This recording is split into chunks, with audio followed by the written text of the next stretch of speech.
नरेंद्रभाई मोदीजी यांच्या नेतृत्वात देशामध्ये आपलं सरकार आलं आणि त्यानंतर भारतीय जनता पक्षाची धुरा राष्ट्रीय अध्यक्ष म्हणून माननीय अमितभाई शहांनी घेतली। त्यावेळी आपल्या पक्षाने निर्णय केला की प्रत्येक जिल्ह्यामध्ये पक्षाचं एक कार्यालय असलं पाहिजे। खरं म्हणजे प्रत्येक व्यक्तीला असं वाटतं की माझं स्वतःचं घर असावं आणि ते साहजिक देखील आहे, पण जसं व्यक्तीचं घर महत्त्वाचं आहे तसं कार्यालय हे पक्षाचं आणि कार्यकर्त्यांचं घर आहे आणि म्हणून पक्षाचं आणि कार्यकर्त्यांचं घर देखील हे प्रत्येक जिल्ह्यात असलं पाहिजे। ते योग्य प्रकारचं झालं पाहिजे। त्या ठिकाणून जनसामान्यांना न्याय मिळाला पाहिजे। त्या ठिकाणून कार्यकर्ताही प्रशिक्षित झाला पाहिजे। अशा पद्धतीचा विचार करून संपूर्ण भारतामध्ये कार्यालय निर्माणाचं काम सुरू झालं आणि महाराष्ट्रातही सातत्याने आपण ते काम हातामध्ये घेतलं। या ठिकाणी आपले सगळे पूर्व अध्यक्ष बसलेले आहेत। त्या सगळ्या अध्यक्षांच्या नेतृत्वामध्ये रावसाहेब पाटील दानवे असतील, चंद्रकांतदादा पाटील असतील, चंद्रशेखरजी बावनकुळे असतील, या सगळ्यांच्या नेतृत्वात महाराष्ट्रातल्या वेगवेगळ्या ठिकाणी आपण जागा घेतल्या। त्या ठिकाणचं बांधकाम सुरू केलं।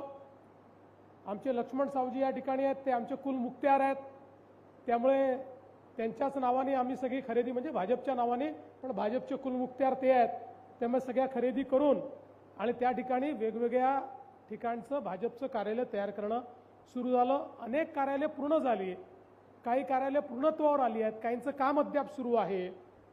पण हे सगळं होत असताना एका गोष्टीची खंत आम्हाला नेहमीच होती की जिल्ह्याची कार्यालय मोठी होत आहेत। जेव्हा प्रमोदजी होते त्या काळामध्ये मुंबईचं देखील कार्यालय जे आपलं दादरमध्ये आहे, अतिशय चांगलं भव्य कार्यालय, हे मुंबईने त्या काळामध्ये तयार केलं। पण दुर्दैवाने प्रदेशाचं कार्यालय मात्र हे सर्वात लहान कार्यालय होतं, कारण जी काही जागा उपलब्ध होती त्या जागेमध्ये त्या काळामध्ये प्रमोदजी, गोपीनाथजी सगळ्यांनी मिळून ते कार्यालय तयार केलं होतं आणि म्हणून अनेक अडचणी त्या कार्यालयामध्ये असताना देखील त्या कार्यालयातनं भारतीय जनता पक्षाचा कारभार आपण चालवत होतो।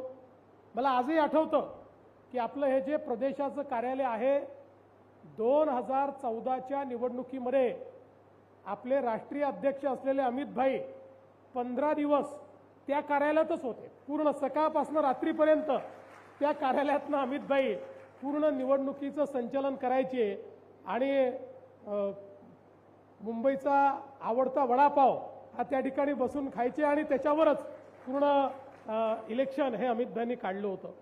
पण आमची सगळ्यांची इच्छा होती की मुंबईमध्ये आपल्या प्रदेशालाही एक चांगलं कार्यालय मिळालं पाहिजे आणि त्याकरता आपल्या जागा सातत्याने आम्ही शोधत होतो, खूप ठिकाणी जागा बघत होतो आणि साधारण एक निर्णय आम्ही केला होता की फार सरकारी जागेच्या मागे न जाता आपल्याला जी काही खाजगी जागा, परवडणारी जागा मिळेल अशी जागा, कोणी डोनर मिळाला तर त्याची जागा, अशा अनेक ठिकाणचा प्रयत्न आमचा चालला होता। मी विशेष या ठिकाणी उल्लेख करीन तो आमच्या मनोज कोटक यांचा। मनोज कोटक यांनी ही जागा शोधून काढली। अनेक अडचणी या जागेमध्ये होत्या, एक एक अडचण आम्ही दूर केली आणि हळूहळू ही जागा आपण त्या ठिकाणी मिळवली। काही लोकांनी त्याच्यावरही प्रश्नचिन्ह उभं केलेलं आहे। त्यांना मी सांगतो, भारतीय जनता पार्टी काचेच्या घरात राहत नाही। हमारे ऊपर पत्थर फेकने का प्रयास मत करो। मला पहिल्या दिवशी माहिती होतं की आपण ज्या वेळेस कार्यालयाकरता जागा घेऊ, काही नतद्रष्ट लोक बसलेलेच आहेत, रोज ते प्रश्न विचारतील। त्यामुळे मी पहिल्या दिवशी मनोजला सांगितलं होतं, मनोज सरकारी जागा नको, जी जागा आहे ती विकत घेऊ आणि विकत घेताना महानगरपालिकेचे सगळे नियम हे आपण पाळू, कारण इकडच्या सगळ्या जागा या लिस्टच्या जागा असतात, त्याची परमिशन घ्यावी लागते, पैसे भरावे लागतात।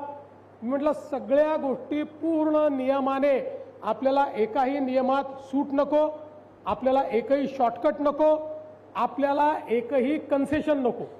जे काही एखाद्या सामान्य माणसानी किंवा एखाद्या बिल्डरने देखील जर एखादा प्लॉट घेतला तर त्याला जे जे करावं लागेल ते सगळं भारतीय जनता पार्टी या ठिकाणी करेल. आणि आम्ही नीट सगळ्या परवानग्या घेत, सगळ्या प्रकारचे पब्लिक नोटिफिकेशन असेल, नोटिसेस पाठवणं असेल, जे जे करावं लागतं ही प्रत्येक गोष्ट करून भारतीय जनता पक्षाने स्वतःचे पैसे खर्च करून ही जागा विकत घेतलेली जागा आहे.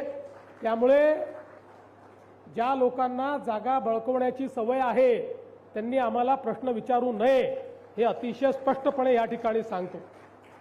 आणि आज मला आनंद